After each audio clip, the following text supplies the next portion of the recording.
માં આદ્યશક્તિના તો છે અનેક સ્વરૂપો અને દરેક સ્વરૂપોનો છે વિશેષ મહિમા. કોઈ સ્થાનક પર માતાજી અંબાના નામે તો કોઈ સ્થાનક પર માતાજી આશાપુરાના નામે પૂજાઈ રહ્યા છે. પરંતુ આ તમામમાં 64 જોગણીનો મહિમા પણ સવિશેષ છે. ત્યારે આવી જ એક જોગણીની વાત આપને કરવી છે અને તેનું નામ છે માતા મેલડી. શું આપ જાણો છો શ્રી મેલડી માતાજી ઉત્પત્તિની પૂર્વકથા અને તેનું મહત્વ? જો ન જાણતા હોવ તો આજે જાણી લો. અમે આજે જણાવી રહ્યા છીએ માતા મેલડીની ઉત્પત્તિની પૂર્વકથા. માતા મેલડીની ઘણી બધી લોકકથા પ્રચલિત છે.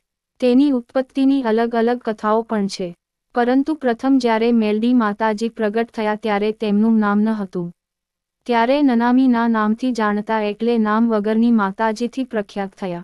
એક લોકકથા પ્રમાણે એક રાક્ષસ અમરૈયા દૈત્યના ત્રાસથી છુટકારો અપાવવા માટે જ્યારે નવદુર્ગા આ દૈત્યને મારવા માટે ગયા ત્યારે એ દૈત્ય ઘણો શક્તિશાળી હતો.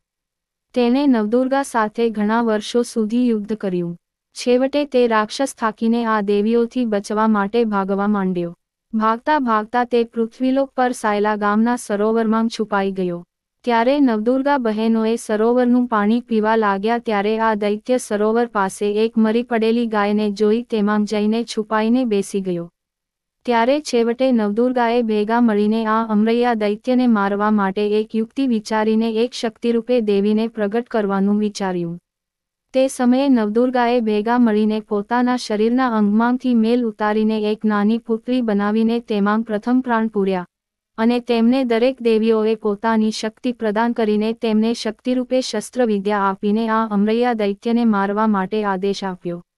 આમ પુત્રીએ નવદુર્ગાના કહેવા મુજબ આ રાક્ષસ જોડે યુદ્ધ કર્યું. આ પુત્રીએ પોતાની શક્તિ દ્વારા દૈત્યને હણ્યો. જો કે ત્યારબાદ કહેવાય છે કે નવદુર્ગાને આ દેવીએ પૂછ્યું કે હવે મારે કયું કાર્ય કરવાનું છે ત્યારે આ દેવીની અવગણના કરીને તેમને દૂર જતા રહેવા જણાવ્યું. આ સાંભળીને માતાજીને બહુ જ ખોટું લાગ્યું.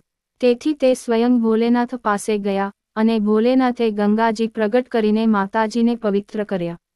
આ સમયે શિવજીએ તેમને કહ્યું કે આજથી તમે તમારા માટે લડ્યા એટલે તમારું નામ શ્રી મેલડી માંગ રાખવામાં આવેલું છે. મેં લડી એટલે હું પોતાના માટે લડી, જેથી તેમનું નામ મેલડી માં રખાયું હોવાનું લોકવાયકા છે. આ મેલડી માતા